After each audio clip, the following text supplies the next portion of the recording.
Merci beaucoup, Sisti, pour cette invitation. Je tiens aussi à remercier M. Nabil Tawfiq par rapport à toute la préparation et les échanges que nous avons eus par rapport à ça. J'essaierai d'être brève dans ma présentation. Il y en a pour 8 slides, pas plus, pas un peu de plus. L'objet va s'intituler donc comment le digital au niveau de l'IDEC a transformé la relation client. Donc pour ce faire, on va faire une petite introduction. On va essayer de parler un peu de la présentation de nos métiers. Ça va être essentiellement qu'est-ce qu'on fait. Et puis, quand on parle de transformation de la relation client, transformation ou évolution, quel est ce distinguo? La relation client, quand on parle du comment on a transformé, peut-être qu'il faut se poser la question pourquoi il y avait besoin de se transformer. Et donc, de ce fait, il y a un certain nombre d'aspects que je voudrais échanger avec vous. Et puis, étant un produit de l'entreprise, et donc je vais essayer dans la mesure de possible présenter de cas réels, de produits, d'initiatives, de projets qui sont déployés à l'IDEC au jour d'aujourd'hui au profit de l'ensemble de nos clients. Donc pour information, l'IDEC elle opère sur le territoire du Grand Casablanca, Mohammedia Ain Harouda. Quelques métriques qui peuvent vous intéresser. Chaque année, on distribue aux alentours de 200 millions de mètres cubes sur l'ensemble des Casablancais. On distribue au-delà de 4000 gigawattheures pour les petits ménages, mais aussi bien par rapport aux grands industriels. Et on gère aux alentours de 140 000 points lumineux sur le grand territoire du Grand Casablanca. Bien sûr, nous sommes opérationnels sur la capitale économique du Maroc, donc à peu près 4 millions d'habitants. Mine de rien, c'est 1,3 million de clients. Donc, si on parle de relations digitales, donc on a besoin d'opérer avec les 4 millions, au-delà de tout présent au niveau du territoire. Et nous sommes une équipe de 3592 collaborateurs. Nous sommes au service à l'ensemble des Casablancais. Quand on parle, quel est ce distinguo? Il est important avant d'aborder cette partie de transformation, comment s'est transformée cette relation client. La transformation est un terme trop issu des mathématiques, issu de la physique, mais il faut faire le distinguo entre une transformation et une évolution. Une transformation par essence, elle est rapide, et par essence, elle est bouleversante. Donc, ce n'est pas une évolution. On peut être dans l'évolution du temps. Ce sont des mini-changements qui s'étalent sur l'axe de temps. Ce que nous sommes en train aujourd'hui d'observer sur la partie digitale, numérique, informatique, c'est une transformation réelle. C'est une révolution de ce que nous avons toujours eu auparavant. Pour vous donner juste un exemple et matérialiser effectivement cette transformation, moi, en tant que patron du développement, donc, je produis des applications métiers à l'entreprise. Je suis en train d'automatiser les actes métiers de l'entreprise. Le processus normal était, avant que je déploie un nouveau applicatif, disons par exemple la gestion de factures, il faut que j'écrive un cahier de charge, il faut que j'ai un budget, il faut que je développe une application, il faut que je déploie, il faut que je forme mes utilisateurs sur cette application. Il y aura des gens qui sauront l'utiliser, d'autres qui ne sauront pas l'utiliser, ainsi de suite. Croyez-moi, ce processus, en moyenne, nous sommes en train de parler de 18 à 24 mois de temps pour pouvoir mettre à disposition cet ensemble d'informations et de fonctionnement entre les mains des utilisateurs. Au jour d'aujourd'hui, à ma grande surprise, Netflix, étant un opérateur international, global sur la Terre, fait pas moins de 4 à 5 livraisons à ses utilisateurs. Ceci veut dire quoi? Il n'y a pas besoin de prérequis d'utilisation. Il ne déploie d'équipement vis-à-vis de ses utilisateurs. Ce sont des choses qui sont faites de manière native. Cette accessibilité à l'information, cette capacité d'utiliser l'informatique devient tellement banale au jour d'aujourd'hui que ça peut créer une opportunité pour nous, parce qu'au jour d'aujourd'hui, le client casablancais, le citoyen casablancais, il est doté, connecté, mais ça peut aussi être une source d'insatisfaction ou une source de risque quand on parle de protection de données personnelles, comme a évoqué M. Rachid. Au jour d'aujourd'hui, effectivement, le client, il est outillé, donc il est connecté, il est présent sur différents canaux. L'heure où oublie de notre part d'être sur des canaux qui sont des canaux classiques et ne pas être là où sont nos clients. Et donc, de ce fait, l'entreprise classique qui attendait que les clients viennent à ses agences pour pouvoir traiter ces demandes, ce n'est plus besoin, on doit aller vers nos clients. Et donc, de ce fait, ça a déclenché une métamorphose au niveau des processus de l'entreprise, une métamorphose sur la prise de conscience du positionnement du client dans les stratégies de l'entreprise, et c'est ce que je vais essayer d'évoquer avec vous, et je vous donnerai même des cas réels par rapport à ce que nous avons fait.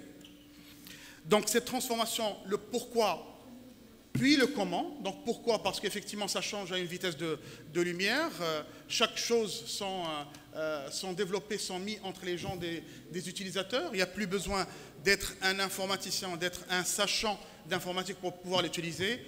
Mon enfant de 4 ans le fait plutôt bien, ma fille de 12 ans est plutôt experte, elle arrive parfois même à me faire montrer des shortcuts sur des fonctionnalités que je ne connaissais même pas.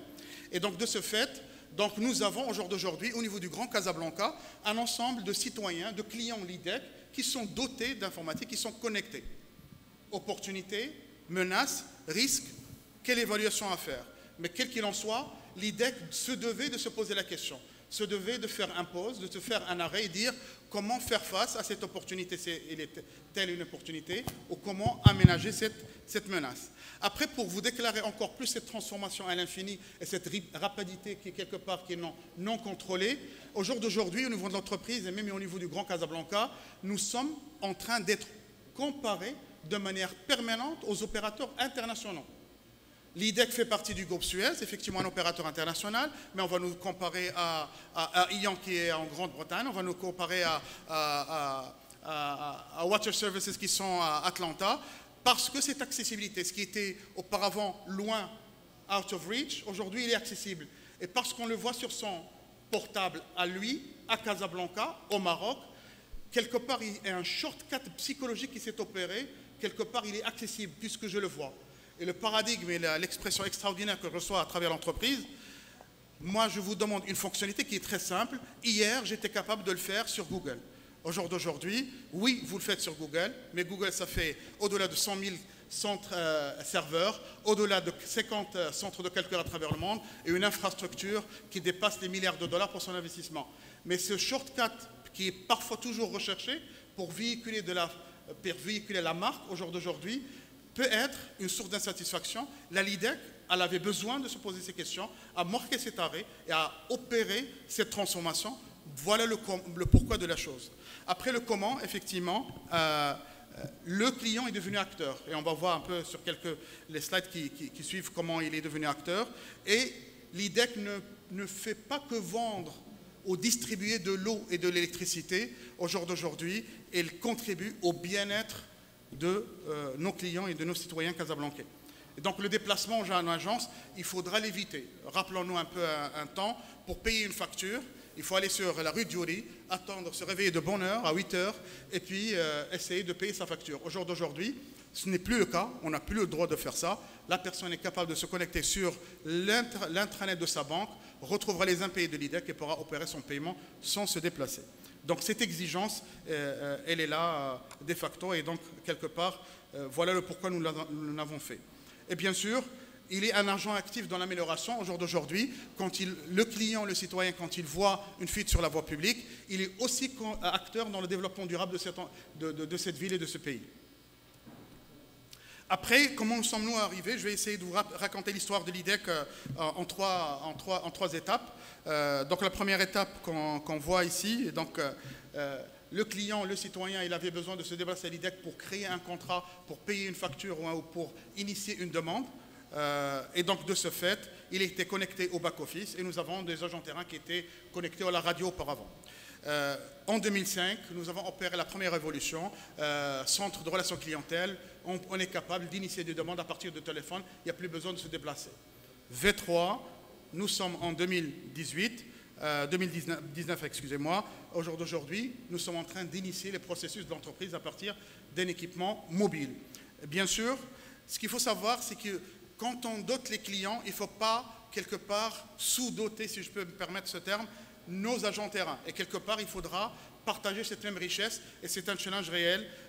Hier, tout à l'heure, Rachid a parlé à juste titre par rapport au traitement massif de données et de la big data. Ceci est une technologie que nous utilisons aujourd'hui au niveau de l'IDEC pour quelque part amener de la valeur ajoutée à nos back-office et à nos agents terrain pour qu'ils puissent agir en parfaite harmonie et synergie.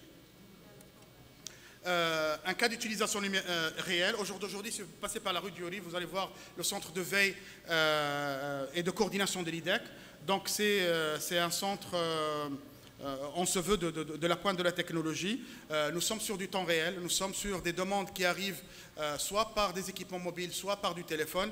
Ces équipements, ils sont automatiquement projetés sur des cartes géographiques. Les équipes les plus proches sont mobilisées pour intervenir en temps et en heure et l'information est remontée en temps réel par rapport aux clients. Et de plus en plus, nous sommes en train aussi de faire évoluer ce modèle pour être au service de nos clients, étant acteurs et aussi étant partenaires dans notre chaîne de valeur. La deuxième cas d'utilisation, je ne sais pas si vous le savez, c'est que le Maroc, il est noté annuellement sur un indicateur qui s'appelle le Doing Business. Cet indicateur, il est dans l'air du temps. Je vais juste vous partager un peu deux paramètres, la pondération de deux paramètres. Le nombre d'activités, le nombre de passages. Si je fais par exemple une demande de raccordement d'un lotissement, je suis en train de bâtir un immeuble ou de bâtir une villa, si je fais une demande, j'ai un certain nombre d'étapes. Plus tu gagnes d'étapes, plus la Banque mondiale te donne plus de points.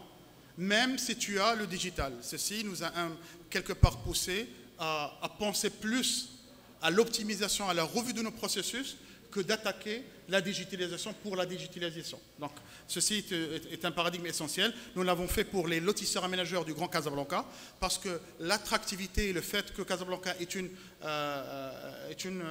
ville économique et capitale économique du Maroc, le fait que le processus de raccordement des investisseurs est allégé, il est fluide, il est traçable, il est auditable. La Banque mondiale nous a octroyé pas mal de points et je pense que l'année dernière, le Maroc a gagné 13 points en placement de Doing Business sur la notation du Casablanca, l'idée qui a été choisie comme étant l'entreprise qui a contribué de manière importante sur ce processus.